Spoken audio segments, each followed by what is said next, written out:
नमस्ते जी।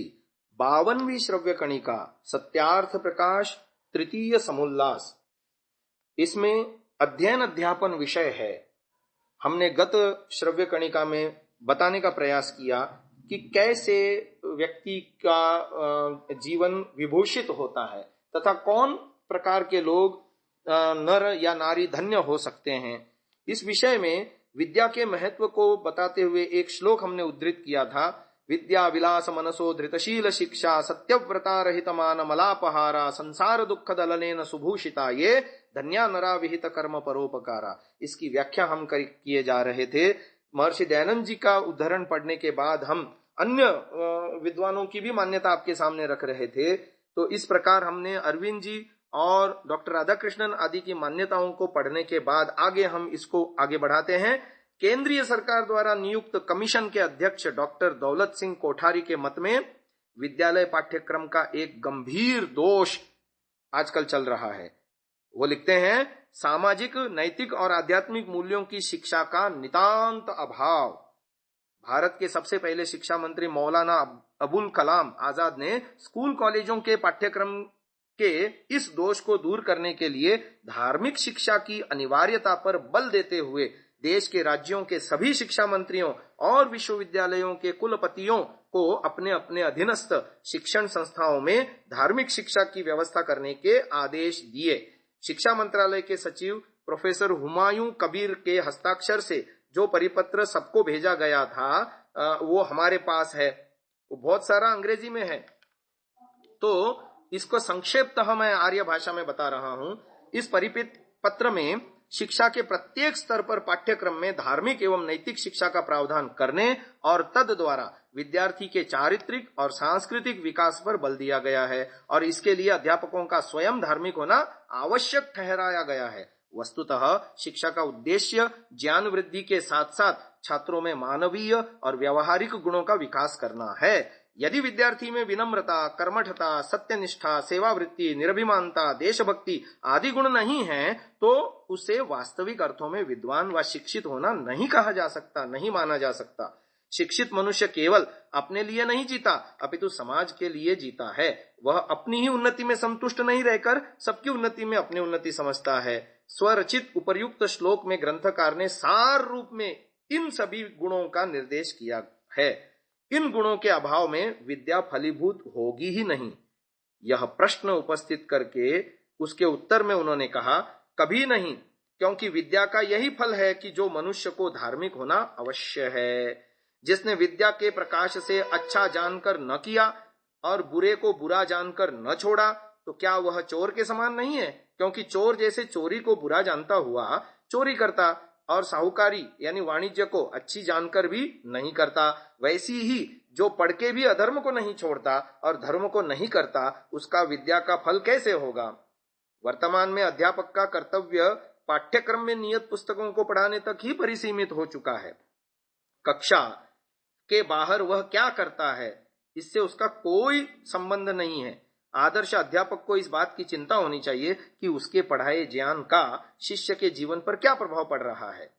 इस संबंध में ग्रंथकार ने अर्थात ऋषि दयानंद ने व्यवहार भानु में लिखा, आचार्य समाहित होकर ऐसी रीति से विद्या और सुशिक्षा करे कि जिससे विद्यार्थी के आत्मा के भीतर सुनिश्चित अर्थ स्थिर होकर उसका उत्साह बढ़ता जाए। ऐसी चेष्टा व कर्म कभी न करे जिसको देख वा करके विद्यार्थी अधर्म युक्त हो जाएं। अपने आत्मा में इस बात को ध्यान में रखें कि जिस जिस प्रकार से संसार में विद्या धर्माचरण की बढ़ती और मेरे पढ़ाए मनुष्य अविद्वान और कुशिक्षित होकर मेरी निंदा का कारण न हो जाएं। आगे वो लिखते हैं, धन्य वे मनुष्य हैं जो अपने आत्मा के समान सुख में सुख और दुख में दुख और अन्य मनुष्यों का जानकर धार्मिकता को कभी नहीं छोड़ते। तो महानुभाव, ये विद्या का महत्व है कि जीवन में धार्मिकता अवश्य आनी चाहिए। आजकल जो शिक्षित युवकों में, पठित युवकों में एक प्रकार का विचित्रता हम देखने को मिलती है। मैं प्रायः विद्यालयों में, महाविद्यालयों में जाता हूं, विद्यार्थियों के सम्मुख में होता हूं, तो पता चलता है कि उनका स्तर क्या है। जीवन में नास्तिकता कूट कूट कर भरी हुई है। पुनर्जन्म, ईश्वर, धर्म, कर्मफल व्यवस्था, इस विषय में नकारात्मक विचारों से भरे पड़े हैं विद्यार्थियों के चित्त। आवश्यकता ही नहीं समझते इन सब चीजों की। यानी इस ज्ञान के अभाव में व्यक्ति क्षिप्त अवस्था से ऊपर कभी उठ ही नहीं सकता।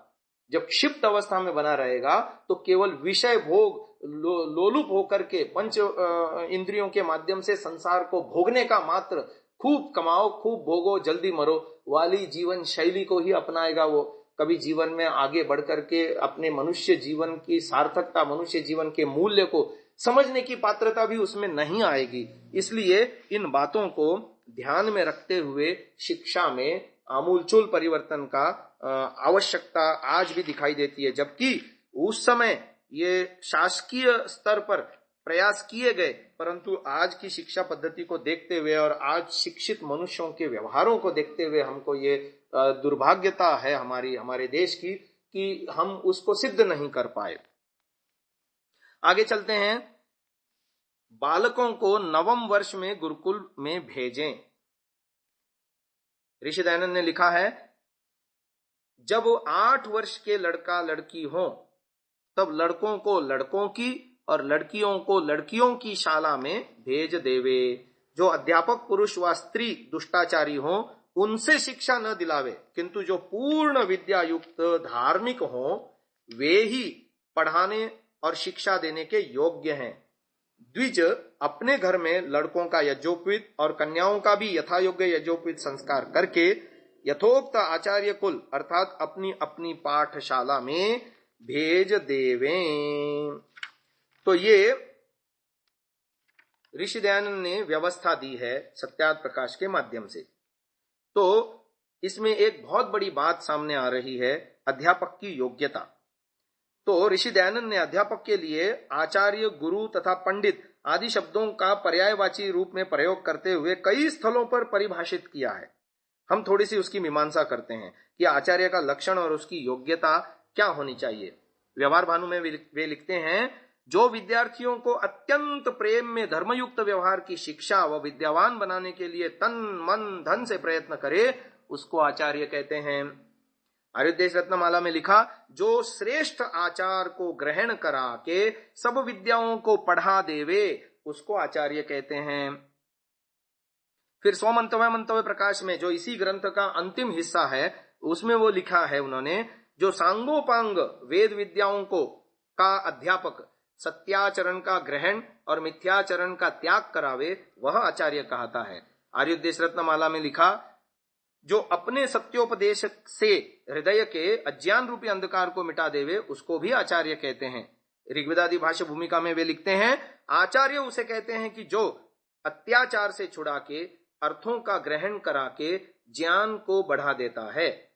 और स्वमंतव्य प्रकाश में लिखा है, आचार्य उसको कहते हैं जो सांगोपांग वेद के शब्द, अर्थ, संबंध और क्रिया को यथावत जानने वाला, छल कपट रहित, अति प्रेम से सबको विद्यादाता, परोपकारी, तन मन और धन से सबका सुख बढ़ाने में तत्पर, महाशय, पक्षपात किसी का न करे और सत्योपदेश, सबका हितैषी, धर्मात्मा और जितेंद्रिय आदि होवे। इस प्रकार गुरु व पंडित के विषय में स्वमंतव्य प्रकाश में लिखते हैं, जो सत्य का ग्रहण करावे और असत्य को छुड़ावे वही गुरु कहता है।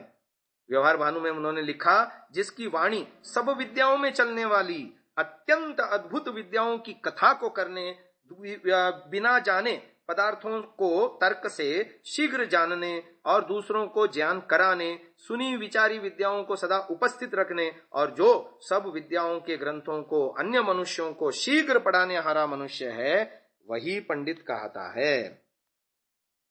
अन्यत्र भी सत्यार्थ प्रकाश में चतुर्थ समुल्लास में अध्यापक और अध्यापिकाओं के गुणों का विवेचन उन्होंने किया है। तो वहां वो लिखते हैं, जिसको आत्मज्ञान हो, जो निकम्मा और आलसी कभी न रहे, सुख दुख हानि लाभ मान अपमान निंदा स्तुति हर्ष शोक कभी न करे, धर्म ही में नित्य निश्चित रहे, जिसके मन को उत्तम उत्तम पदार्थ अर्थात विषय संबंधी वस्तुएं आकृष्ट न कर सके वह पंडित है। तो ये पंडित के लंबे चौड़े श्लोक हैं, तो इसकी चर्चा हम अगली श्रव्य कणिका में करेंगे। अभी इसको हम यहीं विराम दे रहे हैं। ओम।